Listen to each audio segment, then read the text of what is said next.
जय श्री राम, हर हर महादेव।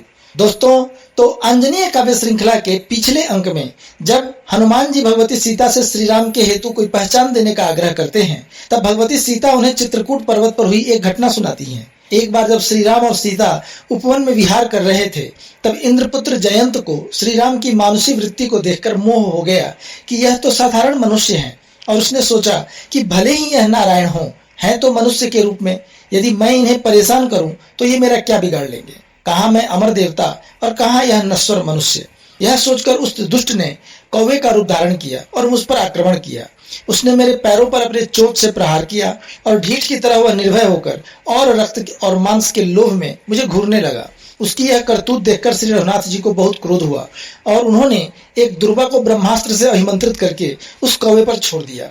फिर तो जयंत अपने प्राण बचाने के लिए बहुत भागा, परंतु किसी ने भी उसकी सहायता नहीं की। इंद्र आदि देवता, स्वयं ब्रह्मा और शिव ने भी उसको श्रीराम का अपराधी जानकर शरण नहीं दिया। अंततः वह श्रीराम के चरणों में आकर गिर पड़ा। तब श्रीराम ने उसकी दाहिनी आंख दंड के रूप में नष्ट करके उस कौवे को मुक्त कर दिया। तो यह था सारांश पिछले अंक का। स्वागत है आप सभी का अंजनीय काव्य श्रृंखला के 43वें अंक में और मेरे चैनल धर्म ध्वजा में भी। अब हम इस संवाद को आगे बढ़ाते हैं। जय श्री राम। देख शरण निज वायस, सुनियारत तिन्ह बैन, मुक्त किए रघुनाथ तिन्ह, हरिवायस एक नैन। तो जब श्री राम ने उस वायस रूपधारी इंद्रपुत्र जयंत को अत्यंत ही दीनहीन अवस्था में आर्त करुण स्वर में प्रार्थना करते हुए देखा, तो उन्हें दया आ गई। उन्होंने अपने व्यर्थ न जाने वाले बाण से उस कौवे की एक आंख नष्ट कर दी दंड के रूप में। कहते हैं तभी से कौवों के मात्र एक ही आंख होती है। यद्यपि योग्य वध काज अमर के, तदपि पाए करुणा रघुवर के, जिन्ह सर समन न करहि महेशा, सक्र विरंचि कहाँ लवलेसा। जब श्री राम रमे रण घोरा, को समर्थ टिक सके समोरा। कहूँ सुबाण प्रताप राम को, कहूँ प्रभाव प्रताप नाम को।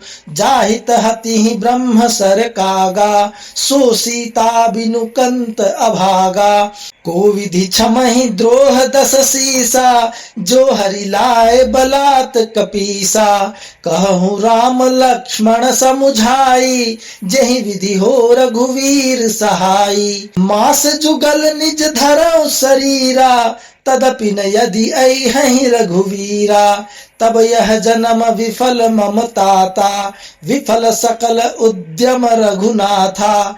एक आस मम एक आधारा, तुम कपीस मम तारण हारा। जेहि विधि हति असुर रघुनायक, धरि को दंड कठिन कर सायक। तेहि विधि राम मनावहु जाई, देख्यु मैं प्रभु की प्रभुताई। आचर गांठ मातु तब खोली, रत्न दिव्य कर लेकर बोली। यह चूड़ामणि पवन कुमारा, सहज सुभग रघुवीर दुलारा।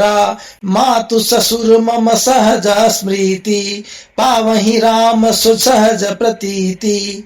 तब भगवती सीता आगे कहती हैं कि यद्यपि उस देवपुत्र के करतूत तो बद्ध लायक थे, तथापि श्री रघुनाथ जी ने उसे शरणागत जानकर उस पर दया दिखाई। जिनके बाणों को स्वयं शिव भी शांत करने का उद्योग नहीं करते, तो ब्रह्मा और अन्य देवता किस गिनती में आते हैं। यदि श्री राम रण में रम जाएं, तो किसमें सामर्थ्य है जो उनके सामने खड़ा रह सके। हे हनुमान, तुम प्रभु को स्मरण दिलाना कि उनके बाणों में कितना बल है, और यह भी कि उनके नाम का प्रताप और प्रभाव क्या है।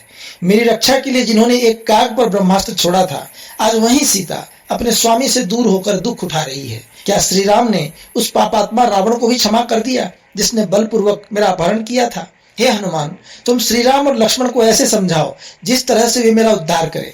मैं बस 2 मास तक अपना जीवन धारण करूंगी। यदि इस बीच श्री रघुनाथ जी नहीं आए, तो मेरा यह जीवन उनके दर्शन न कर पाने के कारण विफल हो जाएगा और उनका भी सारा प्रयास व्यर्थ हो जाएगा। इसलिए मेरे लिए अब तुम ही एकमात्र आशा और आधार हो। मेरा उद्धार केवल तुम ही कर सकते हो। जिस प्रकार श्री राम अपने महान कोदंड धनुष से बाणों की वर्षा करके इन राक्षसों का संहार करे, हे कपीश्वर, तुम श्री राम को इसके लिए मनाओ, ताकि मैं भी उनके प्रभुत्व की साक्षी बन सकूं। यह कहकर माता सीता अपनी आंचल के एक गांठ को खोली और उसमें से एक दिव्य रत्न निकालकर हनुमान जी से बोली, हे पुत्र, यह दिव्य चूड़ामणि श्री रघुनाथ जी को बहुत प्रिय है। इसके साथ मेरी माता की और मेरे ससुर महाराज दशरथ की यादें जुड़ी हुई हैं। श्री राम जब इसे देखेंगे उन्हें इस बात की प्रतीति अवश्य होगी। दिए दिव्य चूड़ामणि मातु मारुति हाथ, जो त्रिभुवन पाए सकल भय प्रफुल्ल कपिगात।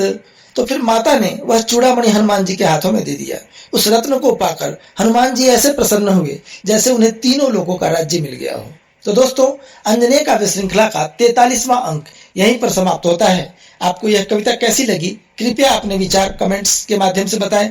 लाइक करें, शेयर करें, और यदि आपने अभी तक सब्सक्राइब नहीं किया है तो आग्रह करूंगा कि कृपया मेरे चैनल धर्मध्वजा को सब्सक्राइब कर लें। तो आपसे फिर मिलूंगा, तब तक के लिए आज्ञा दीजिए। जय श्री राम, हर हर महादेव, जय बजरंग बली।